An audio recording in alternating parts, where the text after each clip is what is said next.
Hi, my name's Fayril, and when I'm not trying to get my camera to focus on my face, I'm an intuitive artist creating colourful, chaotic, magical, witchy, and weird artwork.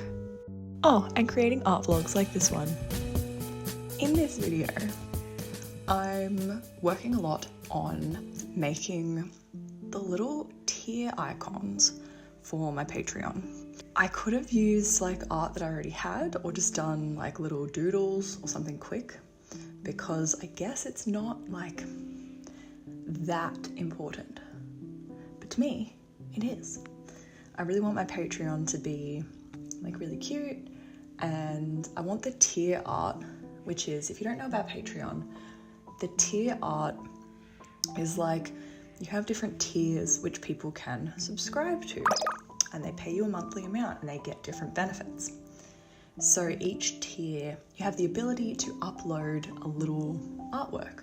So you name the tier and then you can upload like a little corresponding image. So I wanted to make those like special and put some effort into it. So that is what I've done. And in this vlog, I take you through the whole process from the sketching to the inking and the painting, and then I actually even turn these illustrations into sticker sheets.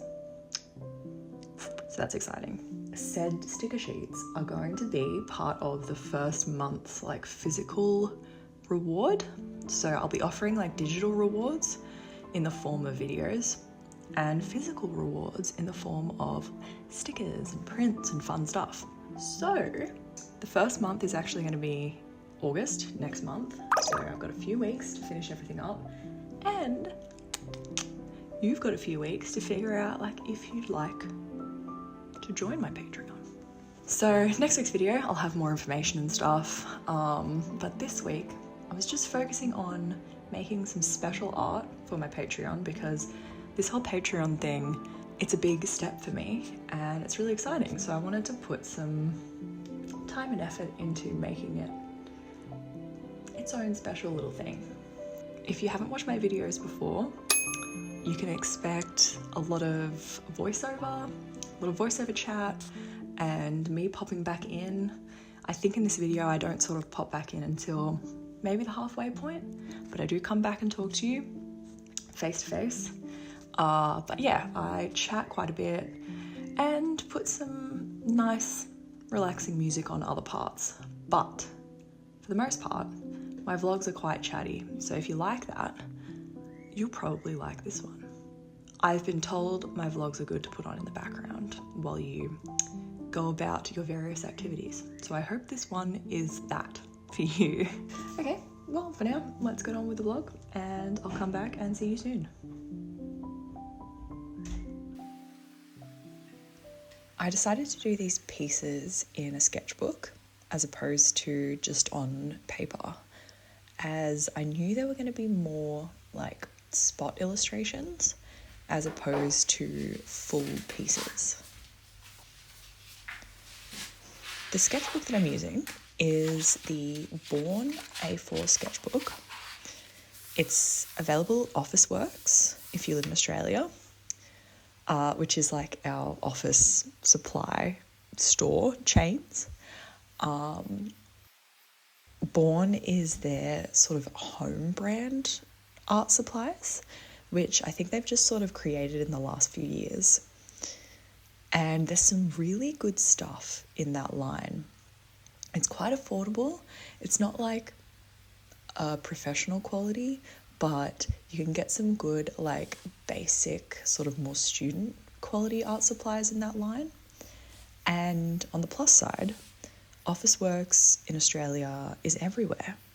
So if you live somewhere like I do, where there's only one art store within like an hour radius, an hour circumference, there's only one, then it really does help sort of having a few things that you can pick up at Officeworks. So anyway, I did make a video where I tried out the A5 version of this sketchbook. I'll link it down below in the description.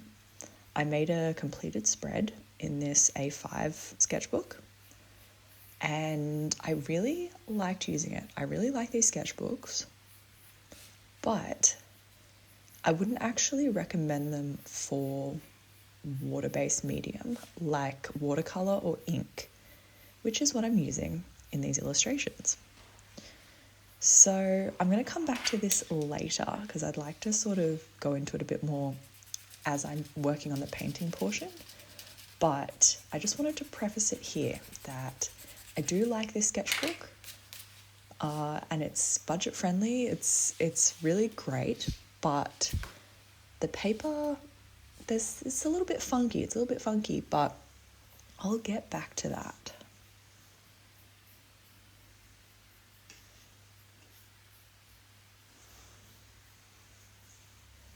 So for the sketches of these pieces, I'm using my 2mm clutch pencil with a HB lead. Now, I think I've mentioned it in maybe a previous video or even a few previous videos, at least one, but I really love this thing. If I'm drawing these days, I'm pretty much using this exclusively.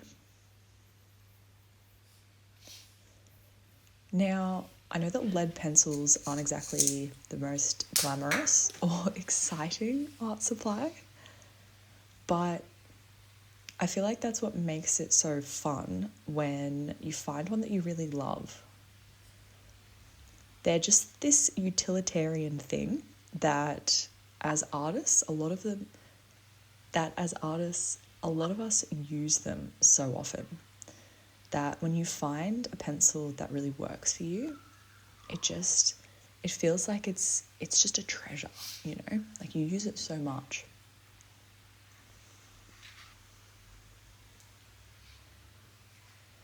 So along with this pencil, I really also love the Palomino Black Wings. They feel really luxurious, just like how they're made feels nice in your hand. And I also really do like the lead in them, especially like I like the matte black wings.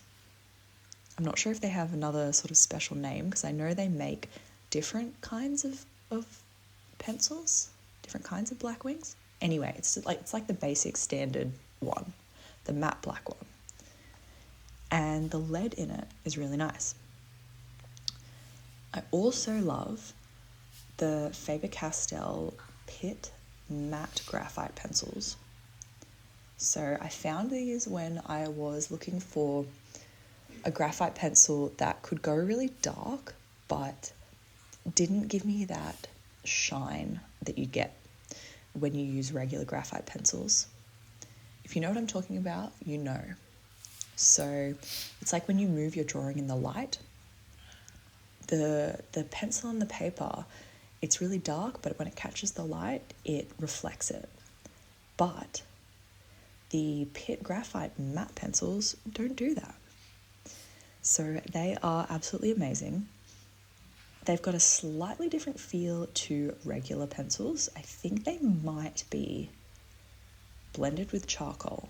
That's just my inkling about them because I don't actually know what they're made of. But I have a feeling that they might be graphite and charcoal mix. So I do love those, but I only seem to really reach for them if I'm doing like an intensive pencil drawing. I've got a little set of 6 and I've never really had them in my pencil case. They just stay in their little tin. But if I'm going to do a more intense pencil drawing, that's kind of what I'll go for. But on a daily basis, this clutch pencil, it is the one. Now, the brand that I've got, if you're wondering, is called Kent. But there's so many different brands that make these clutch pencils that I don't think it really matters. I think they're all quite similar. If you wanted to pick one up, just find one and grab it because they're amazing. The 2mm leads, are a lot easier to sharpen, I've found, to a really sharp point. I don't know why, but I suck at sharpening pencils. They always break, or they crumble, and they get stuck in my pencil sharpener, and I end up feeling like I've wasted half the pencil just trying to sharpen it a few times. I don't know if it's my sharpening technique or if I need a better sharpener, I don't know. But with the clutch pencil, you basically just extend the thick 2mm lead out, and I just put it in my normal sharpener, sharpen it a few times, twist it around, and it gets so pointy.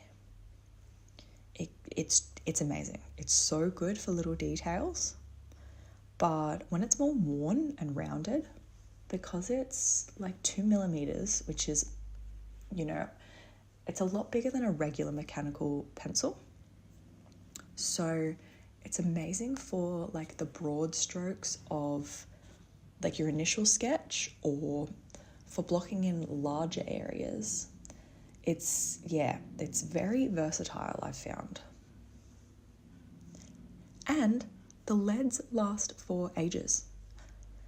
I have a spare pack of 10 leads, and I swear it's going to take me like 3 years to finish them.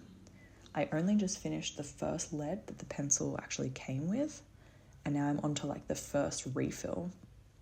And I've been using this pencil a lot for like a year. So yeah, I would really recommend this kind of pencil. If all you have is a clutch pencil, some leads, an eraser and a sharpener, you have everything you need to make art. Seriously, like art supplies are expensive. They can be crazy expensive, but they can also be really, really simple.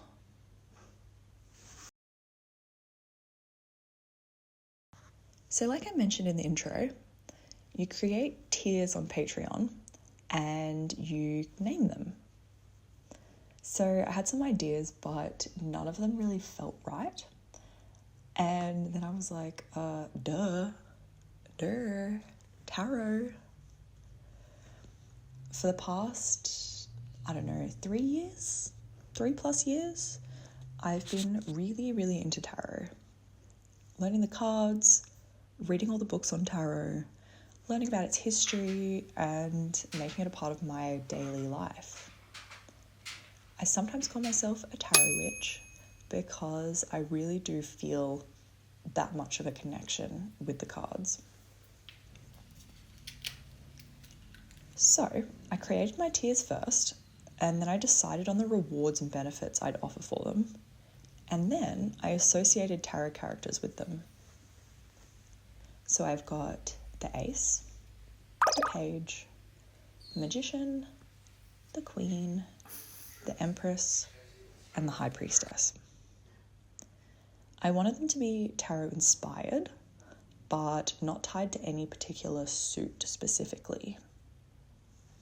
In case you didn't know, tarot has suits similar to a regular card deck, with the Rider-Waite deck, probably the deck that most people know today, has the suits of cups, wands, swords, and pentacles.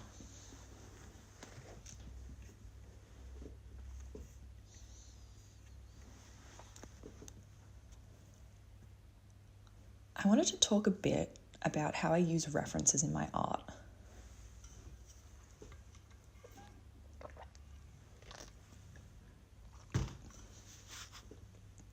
But first, I want to touch on what I mentioned earlier about this sketchbook that I'm using. So I said earlier that I wouldn't recommend these sketchbooks for watercolor or ink.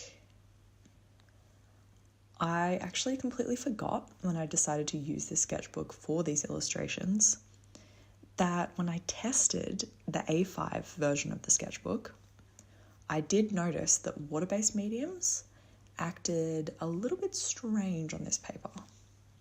Actually, so did pencils as well. So a few mediums act a little bit strange on this paper. Now, I'm pretty easygoing with my sketchbooks. They don't have to be fancy. In fact, I like having a selection ranging from composition notebooks to proper, thick, fancy, expensive art paper sketchbooks. So it doesn't really bother me at all that this paper does this. It's just something to keep in mind. It's like the ink and watercolour sort of soak straight into the paper or something. I'm sure it must be some kind of sizing or coating on the paper. I'm not sure. If these paintings were going to be bigger or more layered, I probably would have regretted using the sketchbook instead of one of my other sketchbooks with specific watercolour paper or, individual sheets of watercolour paper.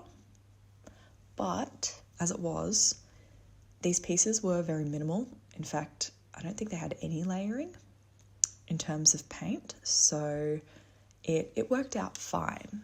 Yeah, I feel like I avoided catastrophe because I only really used the bare minimum watercolour and ink in these. So I just thought I'd mention that because I know I reviewed this sketchbook like in that video, the A5 version, so I thought this would be like a little update just for anyone who's interested.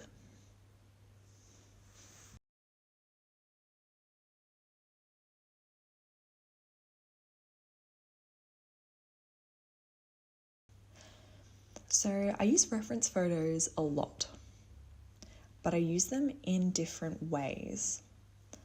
When I use reference photos for faces these days, which I do nearly every time I draw them, I don't stick to them and try to copy them exactly. I've had enough practice over the years in doing that I'm pretty confident in my ability to create an exact likeness if I want to.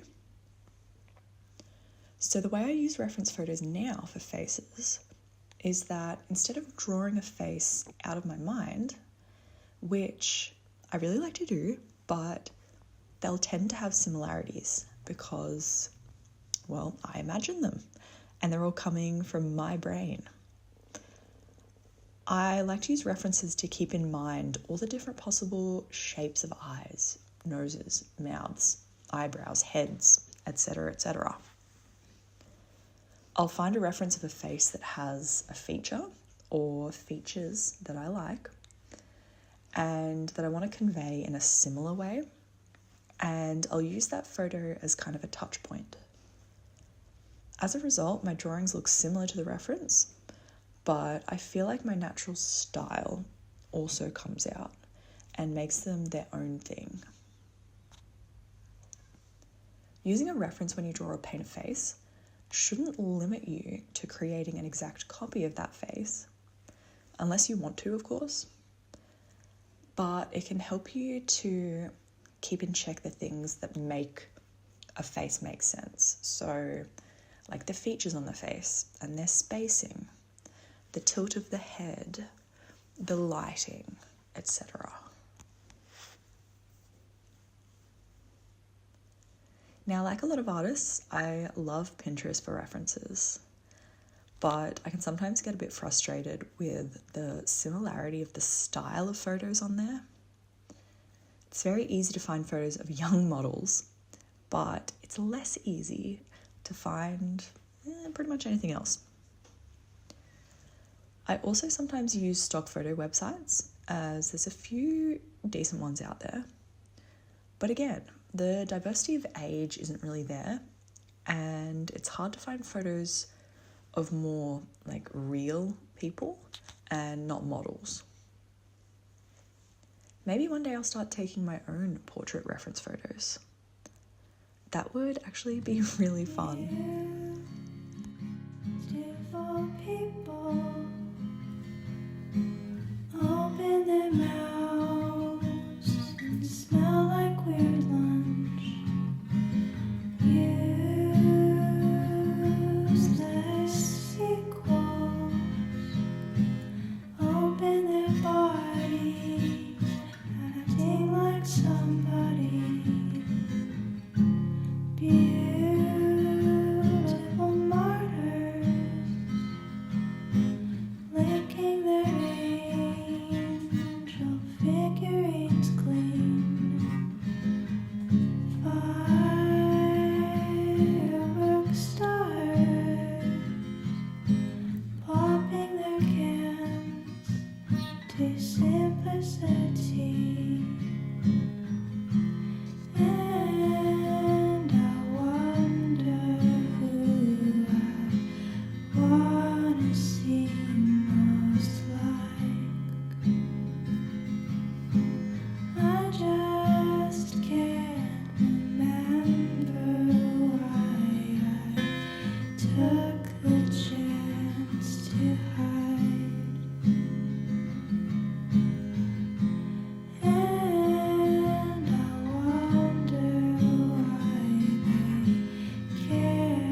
wasn't intending to spend quite that long on these pieces, but I'm happy with how they turned out.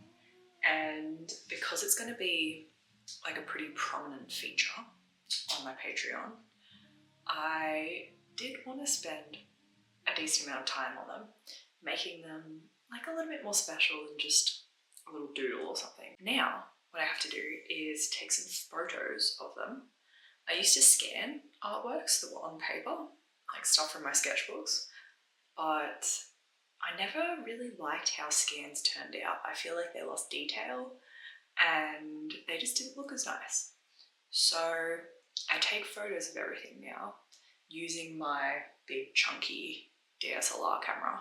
I mean, I could probably use my phone to take photos of these because they're just going to be little sort of icon images, but I was also thinking of making these into stickers and offering them as like the first month's sticker reward.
Must have happened last night because I was working on this a little bit and I didn't notice, and that's one of the reasons why I'm really glad I got that lamp over there yesterday, because my studio is so dark.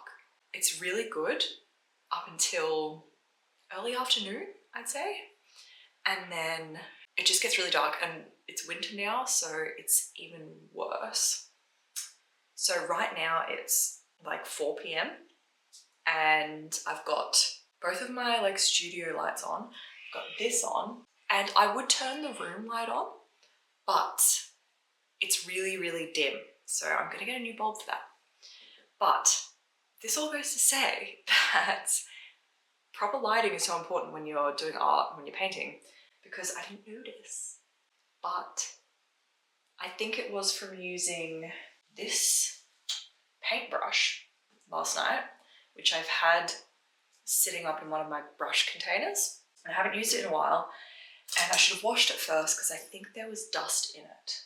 That, and I think there was dust in this too.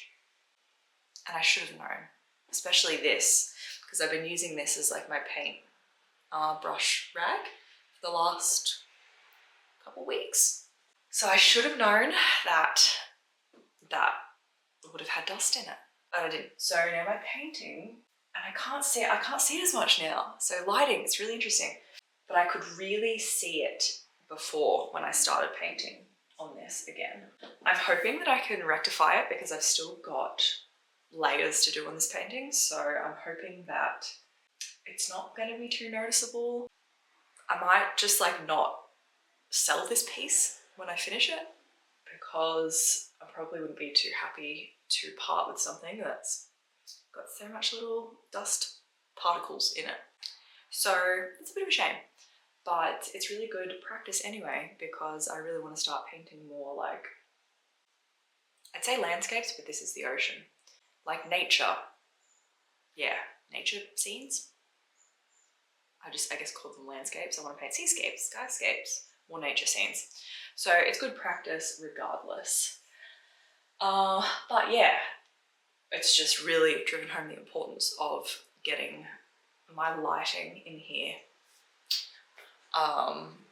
better, not just for filming, but for reasons like this. But now it's 4 p.m. and I really wanted to finish that last little illustration before the day is done so I can get this video edited. So I'm gonna do that now. I'm gonna get that sketchbook back out again, set everything up, and I don't have an idea of what I'm gonna do for this one. It's the Queen tier, but something should come to me in the next couple minutes while I set up.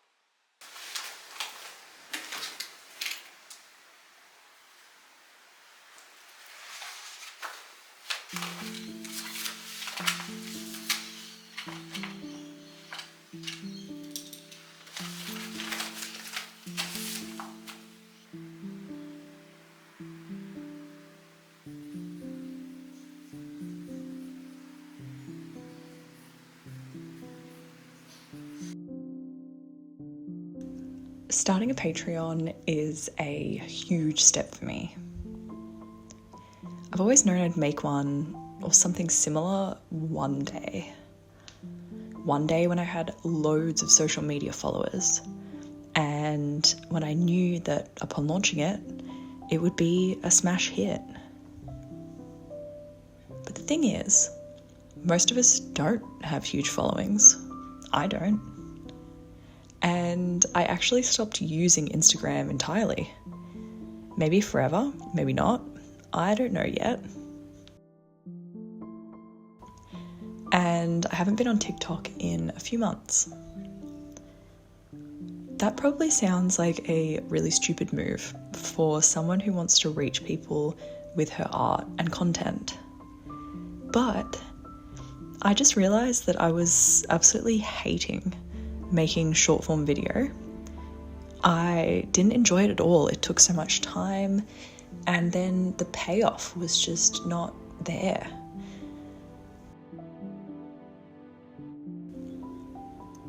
I really didn't like trying to keep up with all of the demands of these platforms. I just wasn't enjoying it at all.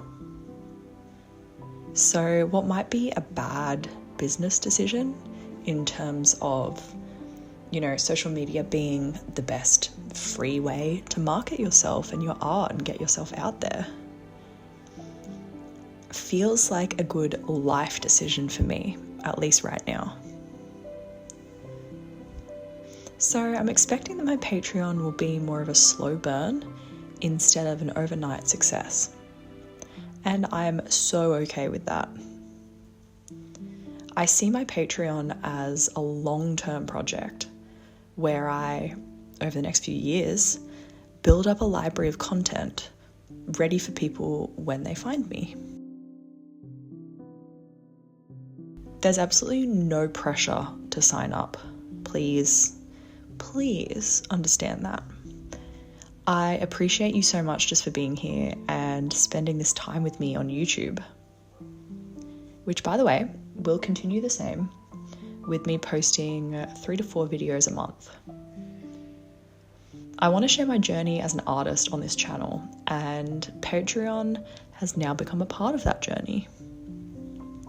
Patreon is a way that I can create stable, regular income as an artist, and I've put a lot of thought and effort into both the digital and the physical rewards that I'm offering there. Thank you so much for watching this video. I'd like to get back to posting videos every week on here instead of every 10 days. So hopefully you'll see me in a week. Okay, love you guys so much. Okay, bye. Bye. Bye.